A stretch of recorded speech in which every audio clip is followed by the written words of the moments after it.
Es esmu sveicināts lūkšanas skolas dalībnieki. Man ir prieks atkal ar tevi tikties šajā trešajā mācību tēmā. Mēs turpināsim, šī būs trešā daļa no tā, kāpēc mēs lūdzam. Un tad tālāk mēs iesim, cik daudz mums ir jālūdz, kā mums ir jālūdz un par ko mums ir jālūdz. Tad gribu atgādināt to, ka mēs lūdzam tāpēc, ka mēs mīlam Dievu. Un tas nozīmē, ka Dievs patiesībā ir vissvarīgākā persona tavā un manā dzīvē. Tā tam vajadzētu būt, ja mēs esam Dieva bērni. Tad pat ne māte, pat ne tēvs, pat ne vīrs un sieva bērni nevar ieņemt to vietu, kāda pienākas Dievam. Tad Jēzus viņš sacīja, ja kas mīl tēvu vai māti vairāk kā mani, tas man nav manis vērts. Tas nozīmē, ja mēs šos cilvēkus noliekam Dievu vietā, tad mēs neesam Dievu vērti. Tas ir ļoti svarīgi. Ja mēs mīlam Dievu, tad mums ir ļoti svarīgi savā dzīvē ielaist viņu tajā vietā, kur viņam ir jābūt. Viņš ir centrā un nekur citur, ne kaut kur malā, kaut kur nostumts, bet viņš ir centrā. Tas ir ļoti svarīgi. Mēs lūdzam viņu, mēs meklējam viņu, mēs augstām pēc viņu, mēs ilgojamies pēc viņa, mēs vēlamies pavadīt laiku ar viņu, tāpēc, ka mēs mīlam viņu. Tas ir ļoti svarīgi. Otrais punkts, mēs lūdzam, jo mēs esam atkarīgi no Dieva. Tā ir patiesība. Gribam to vai negribam, mēs esam atkarīgi no savu debesu tēvu. Un es priecājos par to, ka esmu atkarīgs no Dieva. Jo viņš ir mans debesu tēvs. Es esmu dzimis no Dieva. Tu esi dzimis no Dieva. Tu esi Dieva ģimenē un tu esi atkarīgs no viņa.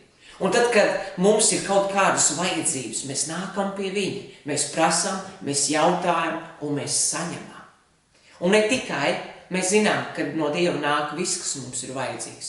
Pilnībā viss. Lai arī kas tas būtu, mīļie, Dievs nav interesēts mūsu tikai garīgajā dzīvē. Viņš ir interesēts visā mūsu dzīvē, visās jomās. Tavā un manā dzīvē, visās jomās. Mēs esam atkarīgi no viņa, tāpēc mēs lūdzam, tāpēc mēs jautājam, tāpēc mēs prasām. Viņš ir atbilde uz visiem jautājumiem.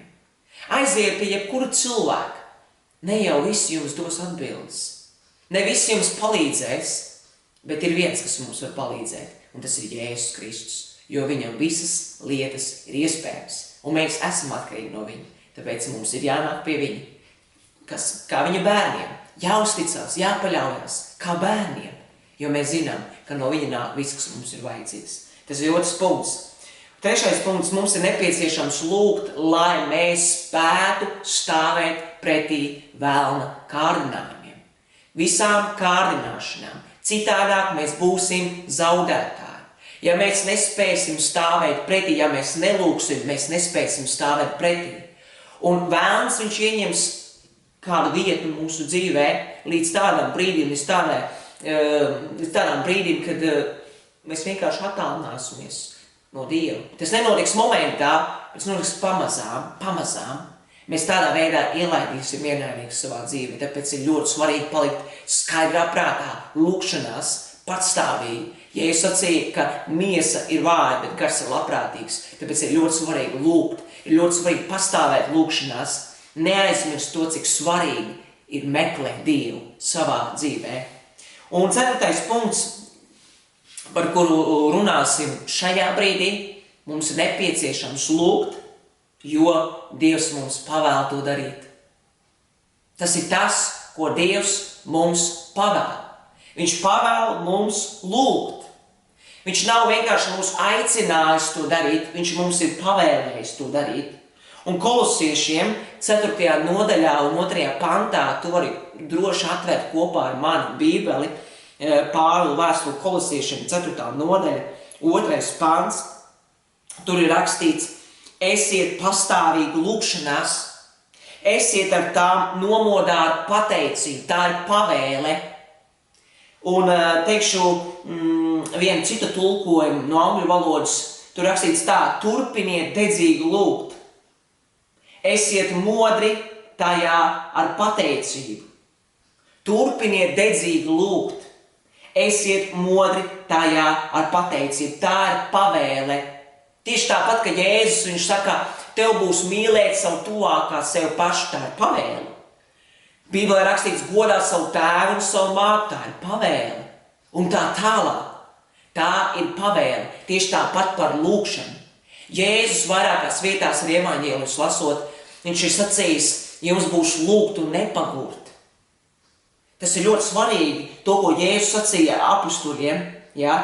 Viņš runāja līdzībās ar viņiem, bet viņš tajā pašā laikā viņš sacīja, jums būs lūgt un nepagurt, ja? Tieši tāpat mēs lasām 1. Tesaloniķiešiem 5:17. Lūdziet bez mitēšanās Dievu. Lūdziet bez mitēšanās Dievu. Tā ir pavēle. Lūkšana ir tik svarīga,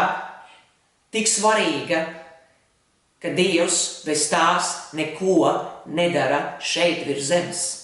Es vēlreiz gribu sacīt, lūkšana ir tik svarīga, ka viņš bez tās neko nedara šeit virs zemes. Viņš neko nedara mūsu dzīvē. Ja mēs viņu nemeklējam, ja mēs viņu nepiesaucam. Ja? Kas tad mēs esam par kristiešiem, par Dievu bērniem, ja mēs vienkārši atzīmējam to, ka mēs aizējam uz draudzi. Mēs esam bijis svētdienas dievkalpojumā un tas ir viss, un tā ir mana dzīve. Bet man nav attiecības ar Dievu. Man nav nekāda saskarsmes ar viņu, nekāda kontakta, nekā pilnībā. Kas tās ir par attiecībām? Tās nav attiecības ar Dievu. Mēs vienkārši Dievu nepazīstam. Mēs kaut ko zinām, vārdu pa vārdam, bet mēs neko nesaprotam. Mēs Dievu nepazīstam. Tāpēc viņš pavēl mums.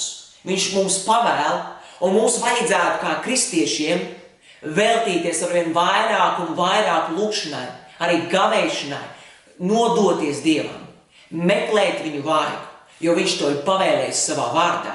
Mēs lasām, vecajā derībā bija diezgan daudz vīru, Dievu vīru un arī sievas, kas meklēja Dievu. Mēs zinām, ka bija dažādi gadījumi, pieņemsim, ka Izraēla tauta, tie bija ļoti daudz gadījumi, ka Izraēla tauta grēkoja par Dievu, pielūgdam citus dievus, piekopdam garīgu netiklību, atmesdam Dievu un meklēdam pagānu dievus un aiziedam prom no Dievu.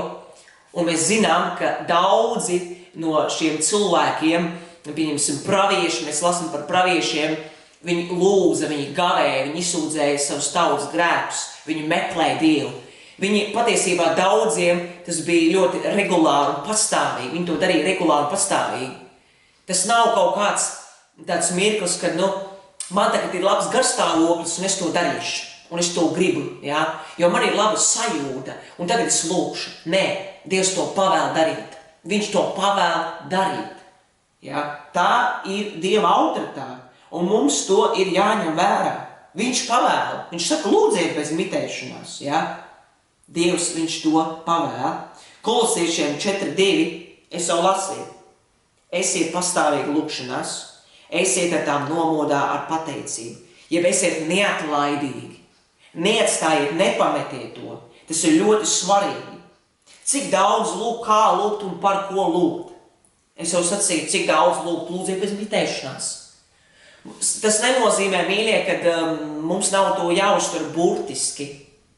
Mums ir jābūt visu laiku kontaktā ar Dievu. Tad, kad tu nokrīt uz ceļiem Dievu priekšā, tu viņu pielūdz. Tu viņu meklē, tu viņu slavē, tu viņu pagodini, tu viņu cildini. Bet ar visu savu dzīvi mums vajag pielūgt viņu. Ar visu sevi mums vajag viņu pielūgt. Ar visu savu dzīvi mums vajag viņu pagodināt. Tas nozīmē, ka vienalga, kur tu atrodies, vienalga, ko tu dari, vienalga, kur tu dzīvo, tas ir pilnīgi vienalga, tam nav nozīmes. Visu laiku mums ir jābūt kontaktā ar Dievu. Mums ir jāstrādā ar to. Es jau citēju šo, nevis raksturvietu, bet no galvas jau citēju šo raksturvietu, gars ir labprātīgs, bet miesa ir vāja. Mums ir jābūt nomodā, lūkšanās. Mums ir sevi jāuztur modriem, mums jābūt modriem, mums ir sevi jāuztur formā, un ja mēs neusturam, tad miesa viņa ir vāja. Miesa jau mūs vēl prom no Dieva, Vēlns mūs vēl prom no Dieva, ka mēs darītu jebko, tikai ne lūgt, ne lasīt Dievu vārdu. Tas ir ļoti svarīgi. Mums ir jālūdz bez mitēšanās, neatlaidīgi, patstāvīgi. Ikdienas, es teikšu tā, neizlaidiet nevienu dienu. Neizlaid nevienu dienu. Nevienu dienu. Tad, kad tu izlaidīsi Tu jutīsi savā sirdī tukšumu.